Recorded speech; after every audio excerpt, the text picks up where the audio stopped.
अस्सलामुअलैकुम। क्या आप जानते हैं कि इंसान 1972 के बाद दोबारा चांद पे क्यों नहीं गया? इन 48 सालों में इंसान का चांद पर ना जाना बहुत से सवालात को जन्म लेता है। जैसे इंसान चांद पर गया ही नहीं, और अगर गया था तो फिर क्यों नहीं जा रहा? आज की इंटरेस्टिंग फैक्ट सीरीज में हम इस पे नजर डालेंगे। ऐसे ही इंटरेस्टिंग फैक्ट्स को जानने के लिए इस वीडियो को एंड तक देखें। मैं हूं हम्माद सादिक और आप देख रहे हैं रियलिटी फैक्ट्स। फैक्ट नंबर 1, हमारी कहकशां मिल्की वे के आसपास तकरीबन 52 कहकशाएं मौजूद हैं। उनमें से चंद एक कहकशाएं तो मिल्की वे के गिर्द चक्कर भी लगा रही हैं, जिन्हें सैटेलाइट गैलेक्सीज कहा जाता है, जबकि बकिया कहकशाएं एक दूसरे के जानब भागती चली आ रही हैं। अंदाजा है कि अगर निज़ाम कायनात यूं ही चलता रहा तो 1 खरब साल बाद ये तमाम कहकशाएं एक दूसरे में जम होकर दो हैकल कहकशां बना लेंगे। इन 52 कहकशाओं में एक कहकशां हमारी पड़ोसी कहकशां एंड्रोमेडा भी है, जिसका आज से 4 अरब साल बाद हमारी कहकशां मिल्की वे से टकराव होगा। आजकल भी एंड्रोमेडा हमारी जानिब बढ़ती चली आ रही है और शहर से दूर इलाकों में बासानी देखी जा सकती है। साइंसदानों का अंदाजा है अगर एंड्रोमेडा को मुकम्मल रोशन कर दिया जाए तो ये रात को आसमान पर इतनी वाज़े और बड़ी दिखाई देगी। फैक्ट नंबर 2, इंसानी हाथ की जीनत बज़ाहिर छोटी दिखने वाली सबसे छोटी उंगली की अहमियत से शायद ही कोई वाकिफ हो। अगर ये न रही तो जानते हैं क्या मसला पेश आएगा।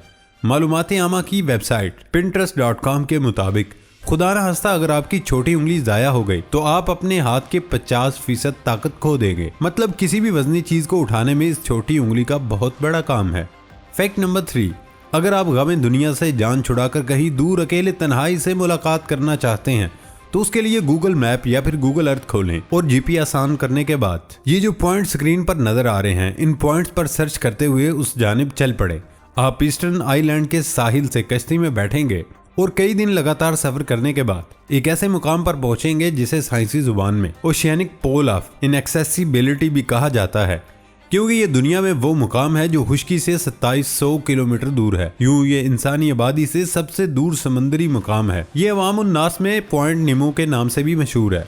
इसे 1952 में क्रोएशियन कैनेडियन सर्वे इंजीनियर लुकाटेला ने कंप्यूटर की मदद से दरियाफ्त किया, क्योंकि ये मुकाम किसी किस्म की आबादी से सबसे ज्यादा दूर है, जिस वजह से साइंसदानों का दावा है कि यहाँ जिंदगी होना मुमकिन नहीं। यानी समंदर का ये हिस्सा बायोलॉजिकली इनएक्टिव है। लेकिन 1997 में साइंसदान उस वक्त चौंक गए जब इस मकाम के पास से एक ऊंची आवाज सुनने को मिली, जिस वजह से साइंसदानों को हैरानगी हुई और शक हुआ कि यहाँ कुछ ऐसी मखलूकात मौजूद हैं जिनके मुतालिक फिलहाल हम नहीं जानते। मगर कुछ साल की तहकीक के बाद इल्म हुआ कि वो आवाज एक ग्लेशियर के टूटने की थी, जो हजारों किलोमीटर दूर तक साइंसदानों को सुनाई दी।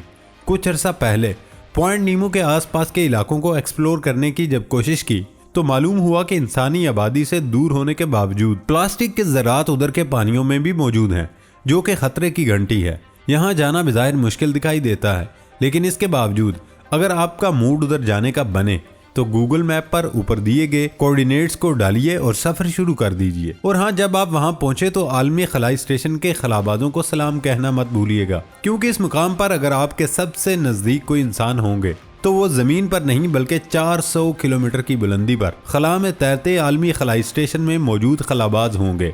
पॉइंट नीमो फलकियाती एजेंसीज में मशहूर है, क्योंकि जब सैटेलाइट्स नाकारा हो जाती हैं तो उनको इंसानी आबादी से दूर उसी मुकाम पर गिराया जाता है।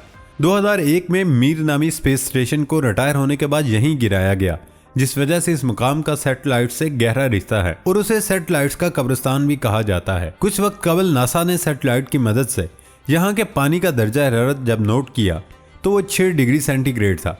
समंदर के दरमियान में होने की वजह से ये इलाका हवाओं की लपेट में रहता है। अभी 2017 में रेड बुल के तावन से होने वाली वॉल्वो ओशन रेस में कुछ कश्तियां इस मुकाम से गुजरी, जबकि 2017 के ही आखिर में स्पेनिश डायरेक्टर गोले कैस्केंटे समंदरी सियाहत की गरज से निकले तो 2 माह बाद पॉइंट नीमो पहुंचे, जिनके जरिए पहली बार हमें पॉइंट नीमो की तस्वीर देखने को मिली। फैक्ट नंबर 4, दुनिया का मुनफरिद स्मार्ट फेस मास्क, दंग कर देने वाले फीचर्स दुनिया भर में डॉक्टर्स को कोरोना वायरस पर काबू पाने के लिए मरहलावार वैक्सीनेशन का अमल तो शुरू कर चुके हैं। लेकिन यहाँ ऐसे माहिरीन भी हैं जो वबा के खिलाफ जदीद टेक्नोलॉजी का इस्तेमाल करते हैं। अमेरिका में दुनिया का मुनफरिद स्मार्ट फेस मास्क का मॉडल मुतारिफ कराया गया। इसके हैरान कुन फीचर्स न सिर्फ कोरोना वायरस के फैलाव को रोकेंगे, बल्कि उसके जरिए आप तफरीह और रोजमर्रा के मामूलात को भी निपटा सकेंगे।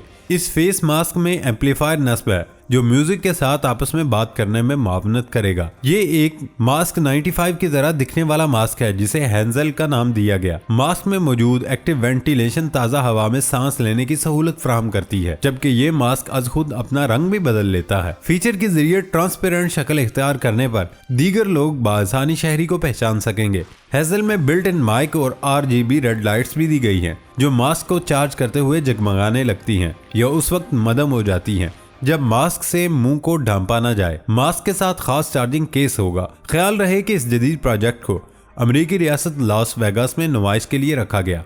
फैक्ट नंबर 5, कॉर्प्स लेडन एक अनोखा म्यूजियम जो कि नीदरलैंड के सूबे हॉलैंड में ऑगस्ट गीस नामी जगह के पास वाक़े है। 2008 में नीदरलैंड की मलका बेट्रेक्स ने इसका इफ्तिताह किया, जो कि दुनिया का इंसानी साख्त पर बना पहला और अपनी तर्ज का अनोखा म्यूजियम है। इंसानी जिस्म के अंदर का सारा सफर इस म्यूजियम में मौजूद है, जिसका मकसद इंसानी साख्त के बारे में मालूमात और फन को तरजीह देना है। ये इंसानी जिस्म की तर्ज पर बनी ये बड़ी इमारत और उसमें मौजूद तमाम अज्जा इंसानी जिस्म के अज़्व की साख्त और उनके मुतालिक मालूमात फ्राहम करते हैं कि कैसे ये एक दूसरे से जुड़े हैं और कैसे काम करते हैं। मजीद इनको बेहतर करने के लिए हम क्या कर सकते हैं। कॉर्प्स म्यूजियम एक शफाफ इमारत पर मबनी है जो कि 35 मीटर ऊंची है। सर से लेकर पाँव तक जिस्म के हर एक हिस्से के बारे में बहुत सारी मालूमात दी गई हैं और तमाम तर सवालात के जवाबात उनसे अखज़ किए जा सकते हैं, जैसे कि दिल कैसे काम करता है, खून में सुर्ख खुलियों का काम क्या है। जदीद टेक्नोलॉजी और साउंड इफेक्ट्स, 5D इफेक्ट्स और बड़े बड़े इंसानी उसको देखकर ऐसा लगता है कि बंदा असल इंसानी जिस्म में मौजूद है। कॉर्प्स के मकसद में तालीम का फ़रोग़, सेहतमंद जिंदगी का फ़रोग़, अच्छी खुराक और दीगर इंसानी सेहत के मुतालिक मालूमात देना शामिल है।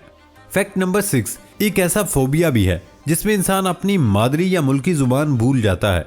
दरअसल साइंसदानों का कहना है कि अल्जाइमर बीमारी की एक शाख है जिसमें इंसान अपनी जुबान भूलकर कोई दूसरी जुबान बोलने लग जाता है। ऐसा ही केस चीन में सामने आया, जिसमें 21 साल लड़की एक रात सोई और जब दूसरी सुबह वो उठी तो सब कुछ नॉर्मल था, लेकिन वो जापान की एक लैंग्वेज में बोल रही थी और उसे अपनी जुबान की अलिफ बे भी नहीं आ रही थी। इस तरह का केस पूरी दुनिया में सिर्फ 2 लोगों ही में पाया गया है। फैक्ट नंबर 7, आइसबर्ग कुतुब शुमाली के समंदर में पाया जाने वाला एक खतरनाक और अजीब कुदरती अजूबा है, जिसमें बर्फ का एक बहुत बड़ा तोदा समंदर में इस तरह तैरता है कि उसका 30% हिस्सा पानी से बाहर नजर आता है, जबकि उसका 70% हिस्सा पानी के अंदर होता है, जो कि नजर नहीं आता और बहरी जहाजों के हादसात का मूजब भी बनता है। फैक्ट नंबर 8, इंसान 1972 के बाद दोबारा चांद पे क्यों नहीं गया, या फिर इंसान चांद से वापस कैसे आया? ये सवाल अक्सर व बेशतर ग्रुप्स में किया जाता है। चांद पे जाने वाली खलाई गाड़ी 2 हिस्सों पे मुश्तमिल थी। एक हिस्सा लूनर आर्बिटर कहलाता है। ये वो हिस्सा था जो चांद के गिर्द चक्कर लगाता रहा, यानी इसमें एक खलाबाज मौजूद था, जबकि दूसरा हिस्सा लूनर मॉड्यूल कहलाता है। ये हिस्सा चांद की सतह पर उतरा और इसमें 2 खलाबाज सवार थे।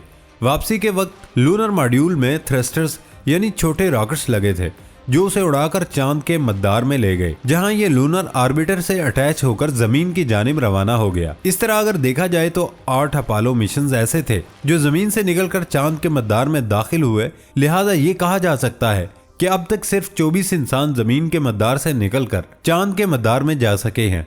इन 8 मिशंस में से 6 मिशंस चांद पे उतरे, जबकि एक मिशन यानी अपोलो 10 चांद के गिर्द सिर्फ चक्कर लगाकर वापस आया, ताकि अपोलो 11 के खलाबाजों की लैंडिंग के मुकामात का तयन किया जा सके। जबकि दूसरा मिशन यानी अपोलो 13 रास्ते में ऑक्सीजन टैंक फट जाने के बायस चांद की सतह पे न उतर सका, बल्कि चांद का चक्कर लगाकर बमुश्किल जमीन पे पहुंचा और खलाबाज जान से जाते जाते बचे। 1972 के बाद कोई इंसान चांद के मद्दार में नहीं जा सका।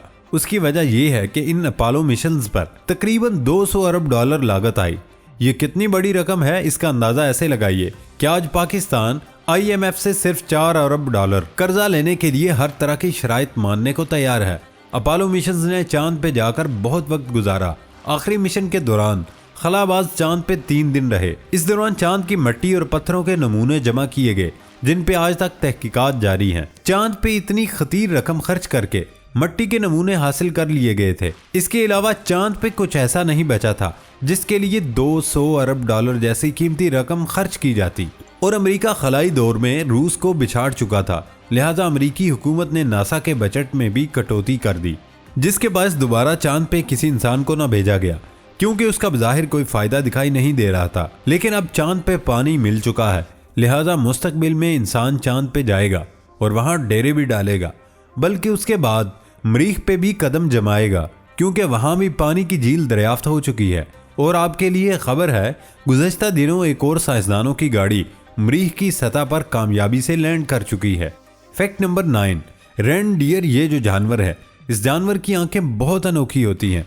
गर्मियों में इस जानवर की आंखें गोल्डन कलर में होती हैं, लेकिन सर्दियों में ये ब्लू कलर में बदल जाती हैं।